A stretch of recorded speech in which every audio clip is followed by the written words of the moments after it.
Hello and welcome to the transcription explanation of this design. It was done using Loren Sherman script, which uses a combination of dots and lines on these four different stems to make our consonants, and vowels are quite a bit trickier. They're smaller circles, and they have different positions depending upon what vowel they are, and if they're attached on one of these four consonant stems. So this diagram shows all possible combinations of consonant and vowel teams, and I'm going to kind of go through one example of it here with the O's. So this is an O by itself on the word circle line. Then we have a BO, or deep divot, with an O on it. A JO, which is a circle inside the word circle, because a J, circle inside the word circle, with an O on it. A TO, because this is a shallow divot, or a T, with an O on it. And a THO, so TH stem with an O on it. So, O, Bo, Jo, To, Tho is how this would be read if it was a word. So let's look at this design. I have a couple stylistic things going on here. So if I have a T stem like this, I will often let it kind of protrude outside the word circle. So long as I keep it 50% or less completed and like within 50% or less of the word. So it's just like a small, like it's this shape. It's a shallow divot. It's not a full completed circle or an almost completed circle like a deep divot, which is more than 50% completed, like this guy. So this is another deep divot. This is a shallow divot because it's 50% or less. Deep divot is more than 50%. So yeah, that's the biggest stylistic thing I did here. I also erased the lines behind the vowels. So if there is a word circle continuing through the vowel, I erased that line just to keep it a little bit neater, I think. I erased that line. Same thing if it's on a stem. I erased that line.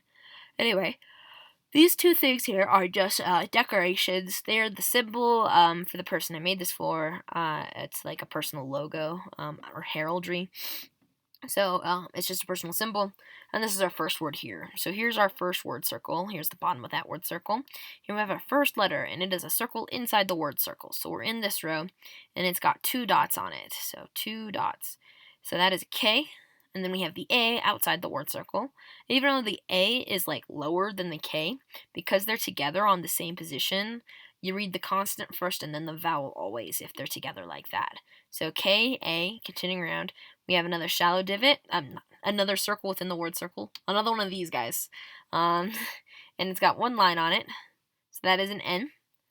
Continuing around, we have a shallow divot, so we're in this row. And it has no lines or dots, so that's just a T. And then it has a vowel as well, this little U here with a line going outwards, because U's have lines going outwards.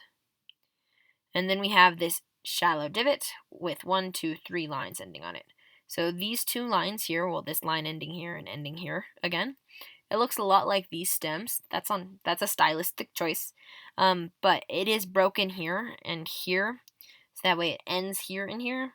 And it's just a line on this S. So Kantus is our first word.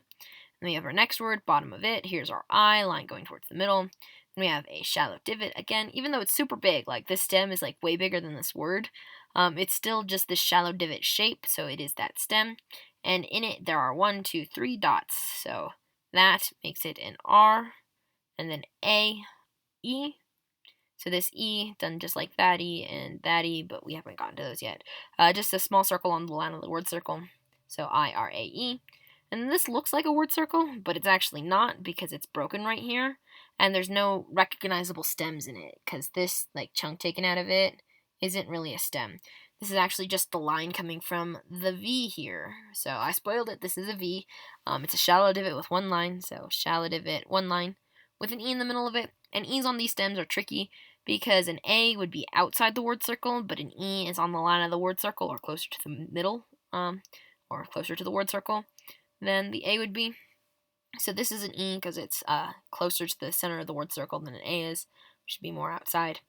Then we have another shallow divot with 1, 2, 3 dots, so that's another R, just like this R, 1, 2, 3 dots on the shallow divot, with an E. And then a deep divot with 1, 2, 3 dots. So 1, 2, 3 dots on this deep divot makes it a D. So VERED. And then our last word here, bottom of it, here we have a J. These dots are closer to this stem. This line passes through, so none of those guys count because the lines passing through don't count. And the dots can only count for one stem, and they already counted here. So that's just J. Then we have the E on the line of the word circle, just like that E. And then we have this shallow divot here with 1, 2, 3 dots. So that is another R, just like this R. then an I, just like this I, and then a CH, because 2 dots on a deep divot. Deep divot, 2 dots is a CH, then an O, so JERICHO, and then that symbol again. So yeah, that is this design. I hope it kind of makes sense.